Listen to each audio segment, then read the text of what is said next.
A good evening to you. Thank you for tuning in to tonight's program. You are tuned in to Newswatch on Hope TV, where you look and live. My name is Tiffany Wamboy. Our sign language interpreter for tonight is Elizabeth Wanjuku. Now, do reach out to us and engage us with your comments, questions, or feedback at our WhatsApp line, which is 0708 222 Our SMS line is 22232. You will find us live on YouTube at Hope TV Kenya. You can tweet to us on our spaces at Hope TV Kenya. And on to first stories making headlines for today. Interior Cabinet Secretary Professor Kithure Kindiki has issued an accountability report on the country's state of security at his Harambee House office in Nairobi. Now, CS Kindiki, who also marked 6 months since his assumption of office, took issue with the runaway corruption, which is among security organs, which he said was eroding public confidence and in government services as well.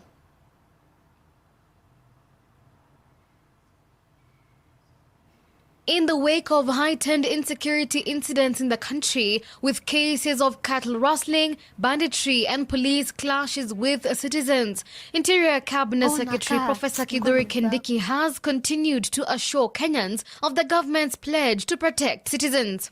No excuse will be given whatsoever. CS Kindiki laid down measures that have been taken by the government in response to emerging security issues while he marked 6 months since his appointment to the Interior Ministry. Addressing the press, CS Kindiki issued a stern warning to any person hiding behind the name of religion and manipulating Kenyans, saying that the already established task force is part of the accountability mechanisms, as he made reference to the Shakahola cult.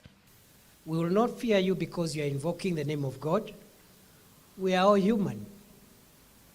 And we all know God in our own ways. So we are not going to allow you perpetuate crimes and hide behind scripture. And fundamentalism and extremism is not a reserve of a particular religion. All criminals hiding behind religion, your time for business in Kenya is over. Look for another business. The Interior Cabinet Secretary assured that several suspects are set to be arraigned in connection with the raid that occurred on the farm of retired President Uhuru Kenyatta's family in Ruiru in Kiambu County during the Azimio-led protests. What happened in Northlands? It's a serious crime. And I want to report, yes, we have undertaken investigations and we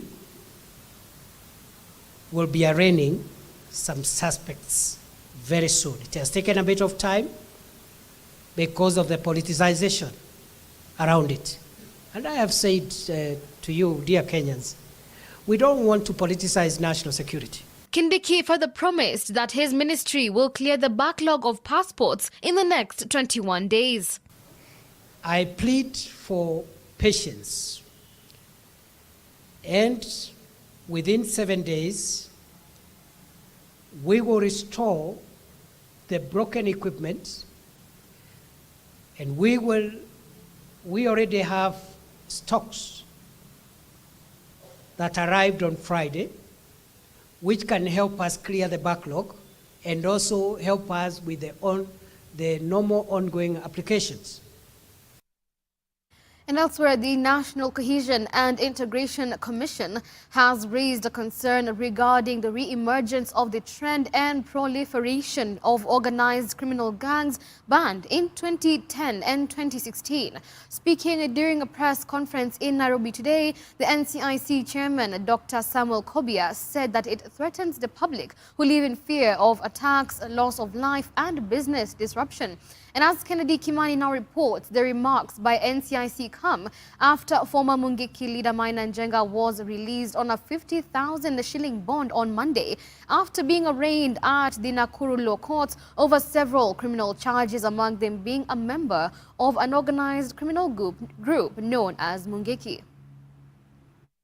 2 days after the former Mwangiki leader Maina Njenga was released on a 50,000 shillings bond after being arraigned at the Nakuru Law Courts over several criminal charges, the National Cohesion and Integration Commission has raised a concern regarding the reemergence of the trend and proliferation of organized criminal gangs. Morning, thank you for Speaking during a press conference in Nairobi on Wednesday, NCSC Chairman Dr. Samuel Kobia called upon security stakeholders in the country to contain the situation. As a commission, we are concerned with the reemergence of the trend and the proliferation of organized criminal gangs, which were banned, as we know, in 2010 and 2016. This threatens the public who live in fear of attacks, loss of life, and business disruption. Such gangs also create a reputational and brand risk to the nation's international image. NCSC says that the menace of organized criminal gangs is turning out to be a crime industry with a significant interaction with the political class. We therefore put politicians who use such gangs on notice that we are investigating and we will come up with action against them. On Monday, Deputy President Rigathi Gachagua alleged that the proscribed criminal gangs are being revived by the politicians, saying that the government will not allow it. The revival of those gangs cannot and will not be allowed. It is not possible. That particular gang we saw in DCI there is responsible for murder, rape, defilement, extortion, beheading people, doing crazy things that I cannot mention to our women. Anybody who thinks that he can revive that gang to come and harass our women, to come and kill Kenyans, to extort money from Matatu people, to extort money from business people. Those characters were even going to people's home and milking their cows. And they tell you to wait the milk first, you take the rest of the milk. The opposition has, however, defended Maina Njenga, saying that it is a political witch hunt for being a follower of Azimio leader Raila Odinga. Kennedy Kimani, Hope TV Newswatch, Nairobi. Now, Kenya is set to host the 60th Madaraka Day celebrations on Thursday, 1st June, that is tomorrow, in Embu County at Moi Stadium. The celebrations bring Kenyans together to celebrate one of the most important occasions, which commemorates the day Kenya gained independence and self-rule in 1963 from being a British colony since 1920. Of great importance to remember on this day are the men and women who sacrificed themselves to fight the white man so as to gain self-rule, as our reporter Dolly Murigi Mbuvi now reports. Every 1st day June, Kenyans from all backgrounds join to celebrate the Madaraka Day, the day the country became independent from the white man's rule. Of great importance to remember are the men and the women who sacrificed themselves to fight the white man so as to gain self-rule. Most of the people who were physically involved in the struggle for independence have since died, but the children who witnessed the struggle have to live to tell the tales. Mama Fidelis Naimondo, aged 80 years old, remembers how her parent hid her and her siblings in the forest to avoid being taken by the white men to exile. Nilikuwa ninaona askari wakikuja. Askari walikuwa na finyasa na tukufia. Wanakuja wanahamulisha watu. Wanaenda nao. Sijui walikuwa wanapeleka wapi. Saa zingine wanakuja, wanawaambia chukueni majembe. Wanapelekwa na majembe. Wanaenda kuchimba mamitaro. Sijui hiyo mitaro ilikuwa inawekwa watu. Na sisi ikifika jioni, tunaamuka, tunabeba watoto na mama. Tunaenda msituni, kujipicha huku msituni. Na hata Mungu ni mwema kwa sababu hata hiyo watoto walikuwa wadogo, wakukuwa analia. Tukifika msituni walikuwa na nyamaza tu hivi, tukifunikwa na blanketi. Kifika saa 12 tunarudi tena manyumbani. Mama Naimondo says her mother suffered from the brutal attack by the white men and died in the year 2020 while nursing injuries she suffered during the struggle for independence. Gakuya yangu alipotea, tujui alienda wapi. Watu wengi walikufa, tulikuwa tunaona watu wakiuliwa. Bahari ilikuwa kichinjio ya watu wakikufa. Walipotea wengi, nakumbuka hata ndugu yangu kijana ambao alikuwa mkubwa. Alikuja akachukuliwa na akaenda akauliwa. Tukabaki tukilia, mama akabaki akilia. Na sisi tulikuwa wadogo. Kwa hivyo tumepitia changa mingi ya kupigwa, ya kuteswa. Tuliteswa sana. Tulikuwa hatulali. Mioto inawaka usiku. Tunasikia maduru mamishinga ilikuwa inalia kulia. Hata sisi asubuhi tunaenda kurokota pahali silianguka, sisi watoto hatujui ni nini inaendelea. The elderly woman who lives at the Ololunga area in Narok sub-county called on the government to compensate the Mau Mau as they sacrificed their lives and property for the country to gain independence. Her husband Ole Naimondo recounted the same ordeal, saying the white men would move from house to house looking for the warriors who were fighting them and forced them to reveal the whereabouts of their fathers. Walipokuja hapo kwetu wakaanza kuitana watu wote watoke. Tukatoka tukakalishwa chini na watu wakaanza kuhojiwa hapo. Walikuwa natuhoji kama tumeona Mau Mau. Kama miongoni mwetu kuna wale walikuwa msituni kama wako, kwa sababu ni kama walikuwa nafukuzana. Tukawaambia sisi hatujui Mau Mau ni nini. Wakaanza kupiga marisasi kwa mlima.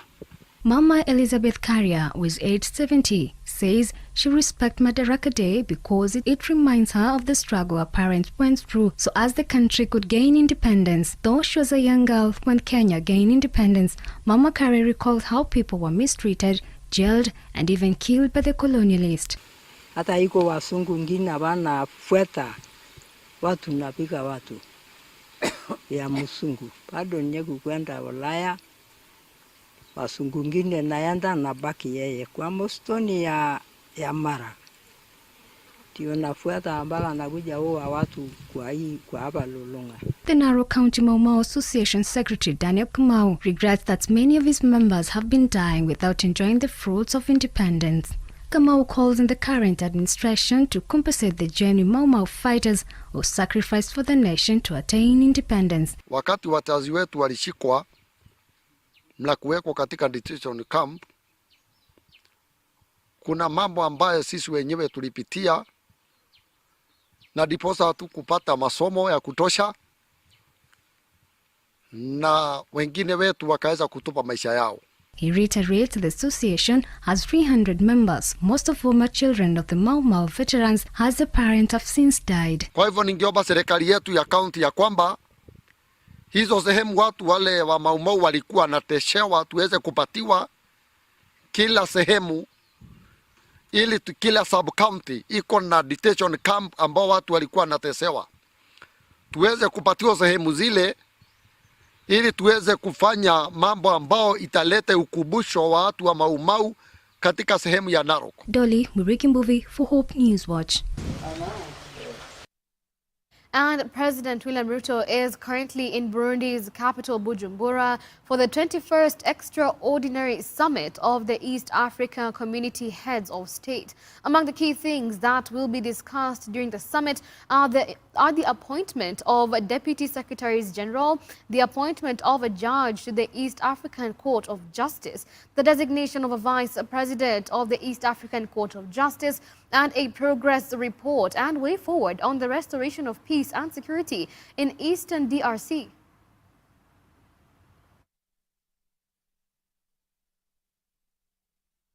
All right, and that story brings us to our first short break for the hour. Do stay tuned for these and more news updates right here on Hope TV.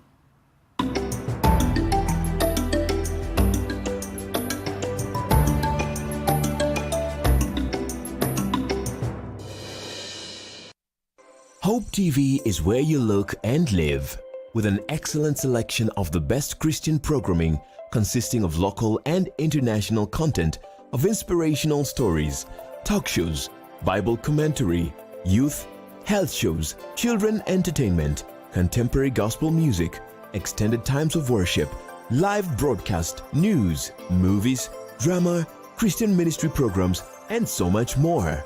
Hope TV is another quality service from Christ is the Answer Ministries with over 45% of authentic and credible local content every week.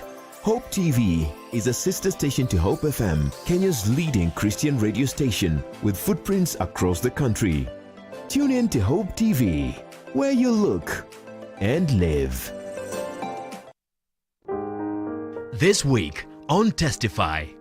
I bought samaki na nikapika. I had the voice telling me don't eat the fish. But because nilikuwa na njaa, nikasema no, I'm taking. Nikakula samaki. Kumeza samaki ya pili, bone ikawa stuck hapa. Bone ili stuck hapa for 4 days. Yani situation imekuwa ile hard, una urinal attraction, acidity, bone nini, yani you feel like the world is ending. Nikatoka job. So kutoka job, hiyo flyover ya Bellevue. I don't know whether you know Bellevue. Nikasimama hapo kwa flyover ya Bellevue. Nimeshika chuma hivi. Nilikuwa nataka kujirusha chini. Only on Hope TV. Look and live.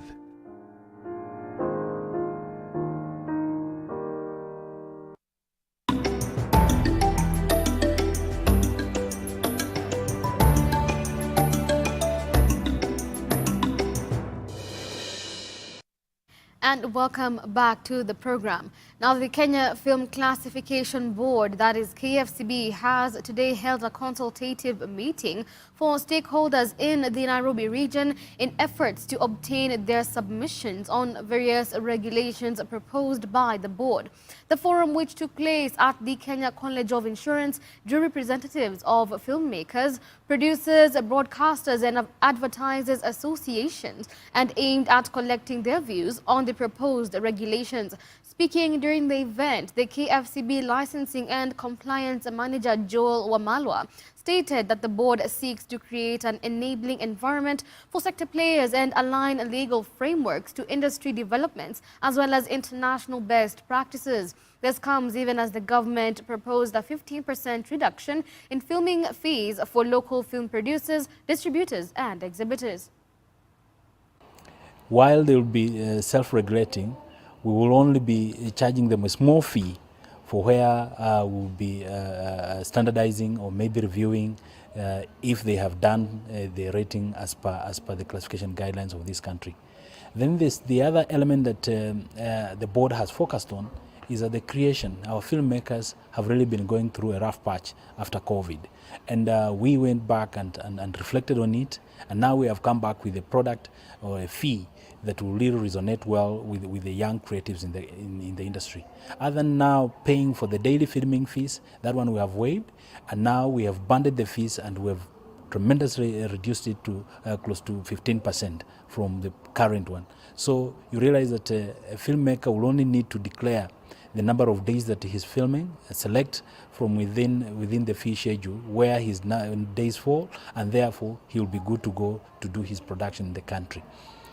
That way, we will really target many people at the bottom of the pyramid who will be able now to produce short films with a minimum cost. And now you will be surprised how we have revised them down from perhaps even an example of a day's film production. It will now cost less than 10,000 or so to do in a day, as opposed to the old fee schedules that we had that were not very responsive to the creative industry.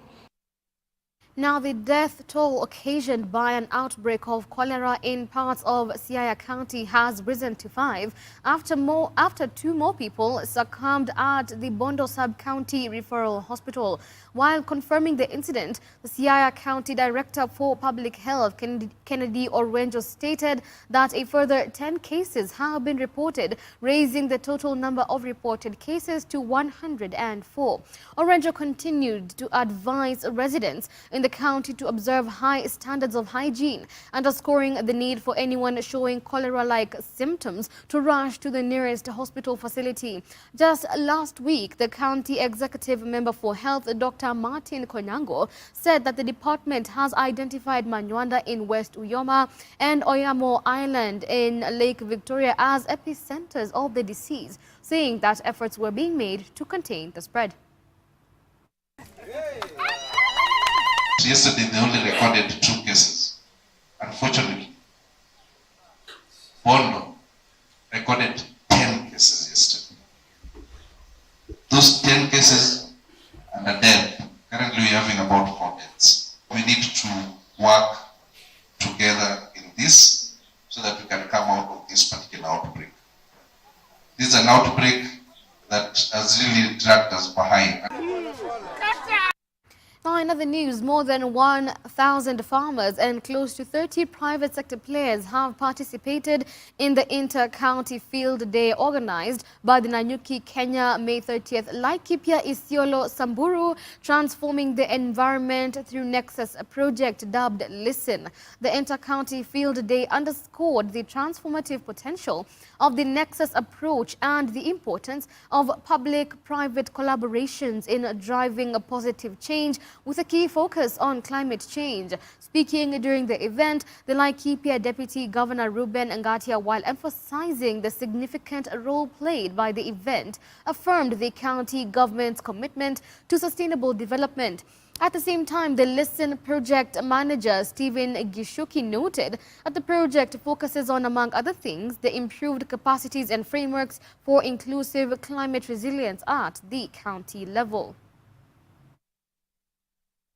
A lot of our stakeholders for farmers, their ability to work and provide health food in increasing threatened, not just by violate market, but also by the effect of climate change, environment degradation of land and loss of biodiversity, which Banagishoki has been of great help in formulation of our management policy.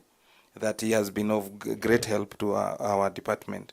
So as the county government of Laikipia, we are committed to the Vision 2030 agenda of transforming small older agricultures from lower productive sustainable activity and innovation. So as county, we have committed to embrace sustainable farming practices that minimize environmental impact, which ensure long viable for our farmers. And in this case, we normally practice drought-tolerant crops. We are also doing good breeding for animals. So as the CEC agriculture have been keen on farmers' education and capacity building by ensuring that farmers have good access to training and information on better practices to help them make informed decisions. And on to more county-focused stories. Kilifi Governor Gideon Mung'aro has called on the national government to immediately pay 950 million shillings in mining royalties owed to the Kilifi County government. Addressing the press after signing a memorandum of understanding with a Chinese exploration firm, Governor Mung'aro decried the delayed release of the funds, which he says has delayed development in the mineral-rich county. The county boss equally noted that the aim of the MOU is to curb the tendency of the national government directly negotiating with investors without the involvement of county governments. I am aware that according to the Mining Act 2016, mineral royalties should be shared at a ratio of 70 to the national government, 20% to county government, and 10% to the community. As a county, the national government treasury has held more than Kenya shillings, 950 million, since 2016 as proceeds of mineral royalties for Kilifi County. And as the Chief Executive Officer, I will lead from the front to ensure the funds are released to our county to help our people and communities. Over the years, mining and resource exploration has left our lands bare. Investors have milked our minerals with no employment opportunities to our locals. My administration has changed this norm with introducing conducive collaboration and partnership with investors and development partners in order to uplift our people and incentives to them to invest in our county. Churches in Embu are counting losses after armed robbers broke in and stole assorted electronic equipment worth close to 1 million shillings. Reports say that the thieves struck between 1 a.m. and 2 a.m. today and stole items including power amplifiers, sound mixers and microphone and guitars. The head of the Christian Revelation Temple in Kangaru, Bishop Gideon Karaoke, called on the relevant security agencies to track down the criminals and bring them to book. Bishop Harrison Kingangi of the Christian Foundation Fellowship condemned the act, saying stealing from the church was tantamount to stealing from God. This comes ahead of the Madaraka Day celebrations tomorrow, which Embu County is slated to host.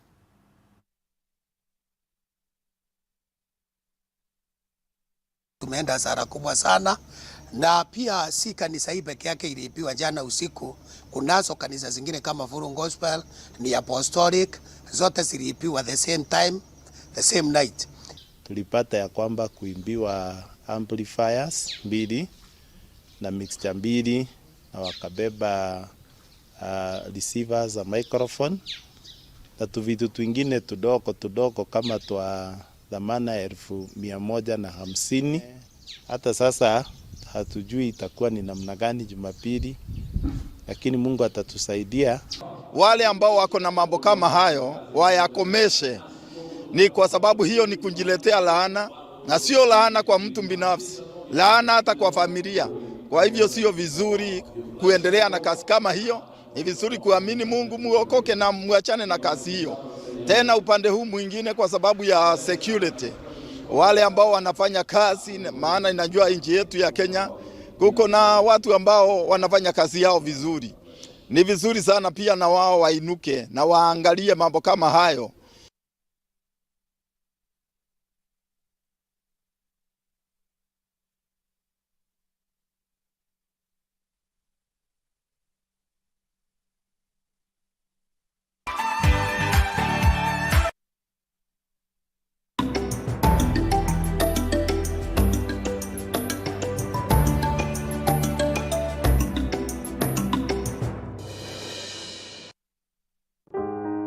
This week on Testify. I bought samaki na nikapika. I had the voice telling me don't eat the fish. But because nilikuwa na njaa, nikasema no, I'm taking. Nikakula samaki.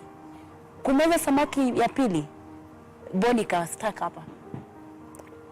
Bone ili stuck hapa for 4 days. Yani situation imekuwa ile hard, una urinal attraction, acidity, bone nini, yani you feel like the world is ending. Nikatoka job. Sasa kutoka job, hiyo flyover ya Bellevue. I don't know whether you know Bellevue. Nikasimama hapo kwa flyover ya Bellevue. Nimeshika chuma hivi. Nilikuwa nataka kujirusha chini. Only on Hope TV. Look and live.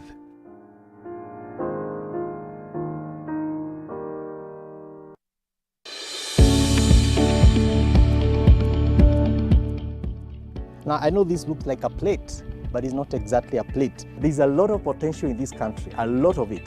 And we need to find a way of tapping that potential and pushing it forward to execution. Instead of exporting our labor, can we also create employment for people around here? Very, very smooth. It flows like a river. As long as I am right with God, I am right with the government, and I'm right with my staff, my business will stay up.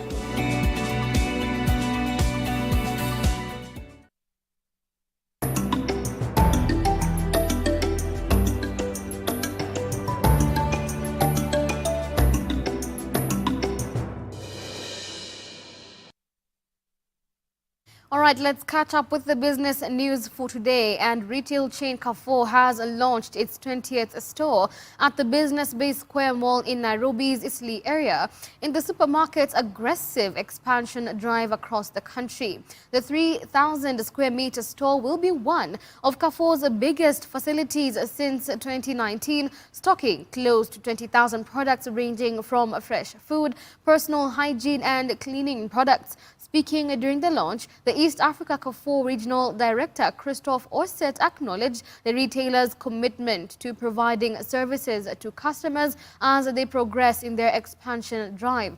Orset further noted that Carrefour aims to provide affordable products to Kenyans in the midst of the rising cost of living. The strategy of Carrefour is to serve the customer and to offer affordable price.